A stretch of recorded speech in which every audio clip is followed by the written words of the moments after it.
We're back here on NBA TV, and now we're on the court. Eric Snow and Eddie Jordan fixing to hold court right here. And I guess all of this coming out of the fact that you have a lot of experience playing against teams that Eddie coached. And I guess the difficulty in preparing for a team that runs the kind of offense he does, correct? So I'm learning, too. Okay, this, good. But also, this offense was tough because most NBA plays traditionally will get you to an isolation, catch and shoot, or pick and roll. But this particular offense, it's no standing. So if you have an isolation here, all these guys on the weak side is typically just standing and waiting to see whether they rotate or help. But in this offense, you're always moving. Even if the ball's going this way, it's interchanging. You're always got to decide, if you're helping and you're going to rotate. In Cleveland, we always had to come up the middle. No matter what, you had to come up the middle because if you came up high, their back cut is so much action away from the ball, all five guys constantly moving. So if you're not a solid defensive team,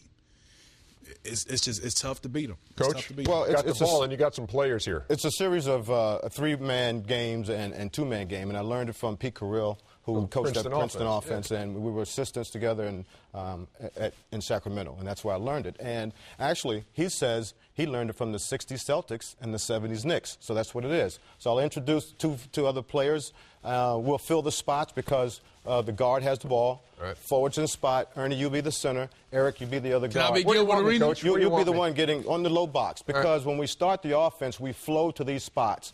Guards have their spots, forwards have their spots, and the center has his spot. We want to get a high percentage shot. So we want to keep moving. As the ball is passed to the wing, to the forward, he'll cut through for a number of reasons, for a return pass, for a layup. This also gives us an idea of if it's a man or a zone. He'll continue to go through, doesn't get a layup, get to the corner to create spacing. I want to look into the center. I want a high percentage shot. So that's where we go. Go to the center. Now, everyone reads where I go. Okay, everyone reads me. If I go to the center and go to the corner, there's another series of moves. But I want to play with Eric. So Eric fills into the top of the key, and we'll play a split game. We'll come together at the elbow, and what is our defense doing? If this defense is trying to come over top, Eric goes back door for a layup. If he doesn't, if he plays, and I set a nice screen here, he'll come look for a shot coming off the pick. As we're doing this, Ernie, the defense is taking care of us. You have time and space to go to work. Okay? Now, if Eric gets the ball, I pop out, and we keep our spacing. If he doesn't have a shot, he looks to Ernie again, all right, and to see if he can repost. If not, we throw it back to me. Not open. Now, this side is over. This side is over. So now we come to this side for a backdoor layup. He cuts because the defense is focusing here.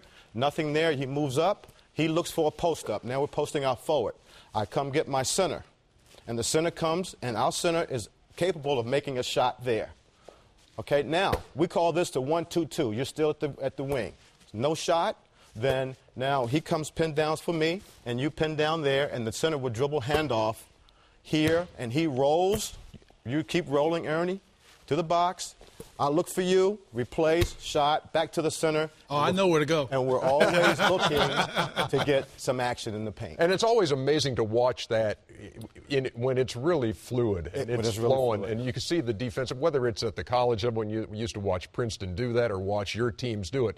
I mean, it's got to be headache after headache defensively. You look at their team and their offense, right? And what was the best defensive team last year? The Celtics. Yeah. We beat them 3 times. Exactly. Yeah. And I think it was mainly because of this offense. The Celtics, great defensive team that wants to sit in the paint and make it crowded. You can't do that against this. Well, I think Princeton was so successful because they played a very hard schedule against very good athletes, Georgetown, Vegas, and in order to get good shots, they had to go back door and get setups and good screens. Excellent stuff, man. I appreciate that, Coach. Okay. Very good. The Princeton offense. Which one was that? Was that Ziv? And believe me, that's just a smidgen of the whole. Exactly. I don't think we grasp the whole thing at this point. At least he got the best signals. Yeah. He got this and cough and all this stuff. I don't like a baseball coach. Yeah. So I'm sitting over there. He know I'm looking at him, so he wait till I turn my head. And all of a sudden you're going to hit and run.